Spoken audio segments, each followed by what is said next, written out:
ফিল্মৰ নতুন ভিডিঅ' আপোনালোকক আকৌ এবাৰ স্বাগতম। আশা কৰোঁ আপোনালোক সকলো ভালে আছে আৰু কালি দিয়া স্কলাৰৰ মতে আপোনালোকে ট্ৰেড কৰি আজি কেনেকুৱা পালে আপোনালোকে কমেন্ট কৰিবলৈ নাপাহৰিব।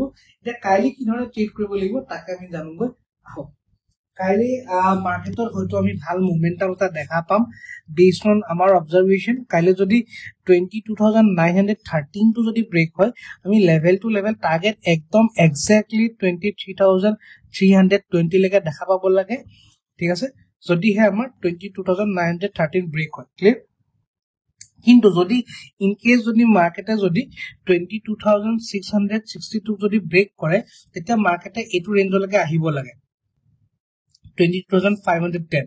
ইয়াৰ পৰা এটা মাৰ্কেটে এটা বুলিশ ষ্ট্ৰাকচাৰ বনাই আপসাইডৰ মোমেন্টাম ল'ব লাগে। কিন্তু যদি কাইলৈ যদি ইয়াক যদি ব্ৰেক কৰি দিয়ে ডাইৰেক্ট আমি ডট টু ডট লেভেল 22,355 লৈ দেখা পাম। আৰু মাৰ্কেটৰ এইটো পসিবিলিটি আছে যে মাৰ্কেটে এইটোকো যদি ব্ৰেক কৰে ডাউন সাইডৰ ফ্ৰী ফল এটা আমি দেখা পাব পাৰো। ক্লিয়াৰ? কিন্তু মাৰ্কেটত যদি আপুনি মন কৰে এটা ধুনীয়া ট্ৰেন্ড লাইনো মেইনটেইন কৰি আহিছে। আজি ট্ৰেন্ড লাইনটো সেইটো অলপ ব্ৰেক কৰি দেখুৱাইছিলে। মই আপোনালোকক এই ট্ৰেন্ড লাইনটো এবাৰ দেখুৱাইলো।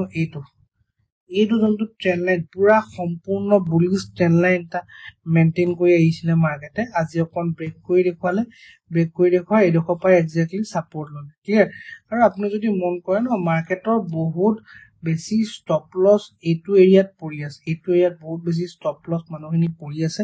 হয়তো মাৰ্কেটে কাইলৈ লিকুইডিটি ল'বলৈ এইটো ৰিজনলৈকে আহিব লাগে। মোৰ মতে মাৰ্কেটে এইটো ৰিজনলৈকে এই ৰিজনটোলৈকে মাৰ্কেটে আহিব লাগে।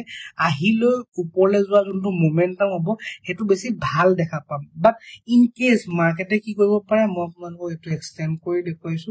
চাব মন কৰিব মাৰ্কেটে এইটো ষ্ট্ৰাকচাৰো মেইনটেইন কৰিবগৈ পাৰে। যদি এই আপসাইডৰ এইটো যদি ব্ৰেক হয় মাৰ্কেটৰ পসিবিলিটি আছে ওপৰলৈ ব্ৰেক কৰি ইয়ালৈকে যোৱা আৰু এই ট্ৰেন্ড লাইন যোনটো দেখিছে ন এই ট্ৰেন্ড লাইনটোলৈকে যোৱা। ঠিক আছে, সো লেটস কি হয় মাৰ্কেটৰ বেছড অন লেভেলছ আৰু প্ৰাইস একচন আপোনালোকে কাম কৰিব। বাকি আজিৰ ভিডিঅ'ত ইমানটোৱে আছিলে। I am not a financial advisor. Before taking any trade, consult a financial advisor. Look on the নতুন video'. Till then, keep trading.